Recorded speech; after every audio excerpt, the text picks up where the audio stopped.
Hey girls and guys, welcome back to another video. Today we are doing a full face of Charlotte Tilbury products. We're going to do a wear test today, and it's not going to be a full tutorial or anything either.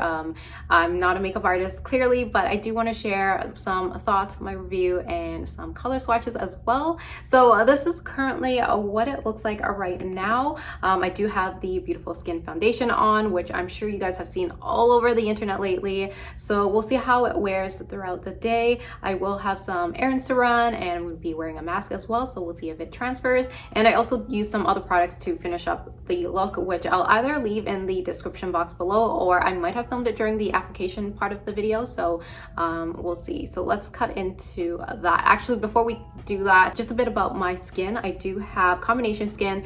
I get pretty oily around the T-zone area, oily around this area as well, and then I tend to be a bit dry around my mouth and also the upper lip. So just for reference for you guys, if that helps. Let's cut into the application and then we'll come back and check in to see what this looks like throughout the day. So Miss Tilbury came out with this beautiful skin routine using 4 different products. The first one being the award-winning Magic Cream, which I really like. It feels so moisturizing on the skin, contains hyaluronic acid, and is a moisturizer that's supposed to diminish wrinkles and provides a base for applying your makeup for a flawless look.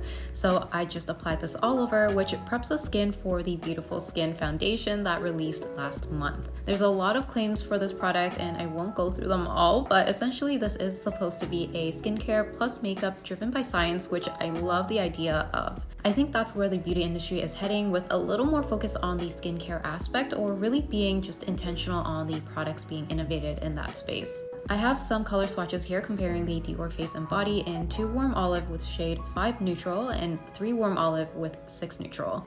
During the winter months, I do use 2 Warm Olive, and the 5 Neutral is the closest warm/olive undertone, which matches my face and neck. Overall, the Charlotte Tilbury foundations pull more pink than the olive tones found in Dior. And I feel like that's consistent with all the shades in this line, though there are some yellow and olive undertones. They do tend to pull slightly more pink or oxidize a bit once applied. This is also a light to medium coverage and it really does blend in quite seamlessly. I found that applying this with my fingertips gives the most coverage, dabbing from the center, then applying outwards to the rest of your face. The warmth of your fingertips will help to spread it a little easier, and then what you can do is also use a beauty blender to really dab it in, which makes it look incredibly natural. The finish is natural, like I said. I feel like it just evens out my skin tone, but still allowing my natural blemishes to peek through. It's definitely not matte or dewy, so I think it's very versatile and could work with a lot of different skin types. I mentioned earlier in the video, I do have combination skin with some very oily areas and some dry patches, and I didn't have any issues with this product. It also does a good job at concealing the pores on my nose.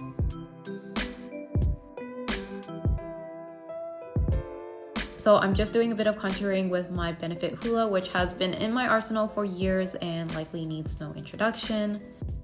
Then I'm setting the foundation with the Airbrush Flawless Finish Setting Powder.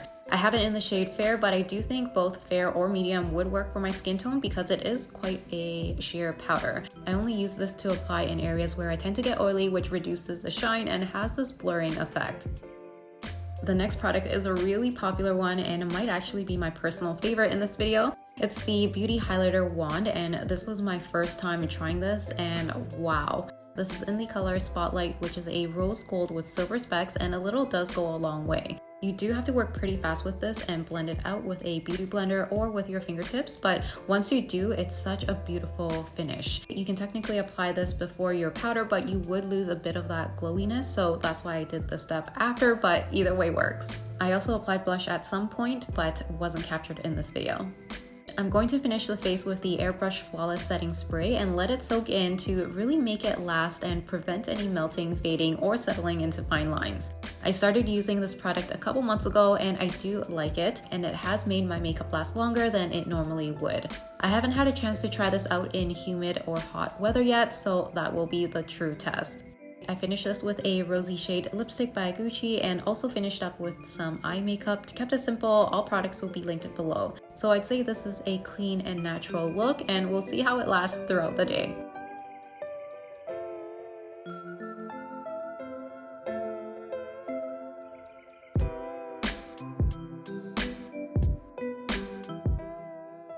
Okay, so we're back partway through this wear test, and so far I think we're looking pretty good. I haven't touched up at all on my right side, your left. It definitely looks a lot shinier in my oily spots, and on my left I did do a little touch up with a blotting paper and then the Airbrush Flawless Finish setting powder, which took care of the shine. So this is what it looks like in comparison about 7 hours in.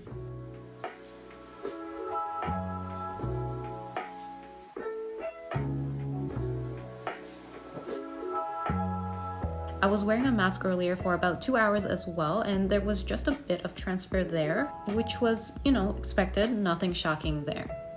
Okay, so we are now back at 10 hours of wear, and I'm looking a little tired at this point, also a little greasy. I also noticed some mascara running, which actually happened earlier in the day, and I tried to clean that up a bit already, but overall I think the products worked well with each other and did a good job.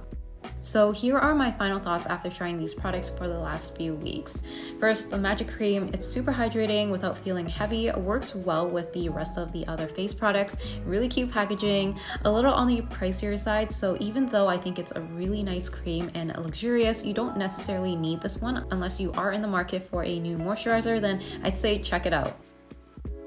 The Beautiful Skin Foundation, I can see this working for a lot of different skin types, from dry to combination to oily. Just keep in mind it is a light to medium coverage, so if you're looking for something full coverage, this isn't it.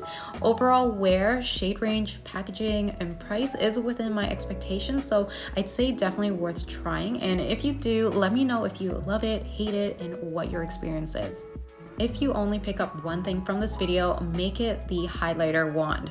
I'm shocked at how much I love this, and that's all I have to say. Just get it and try it out for yourself.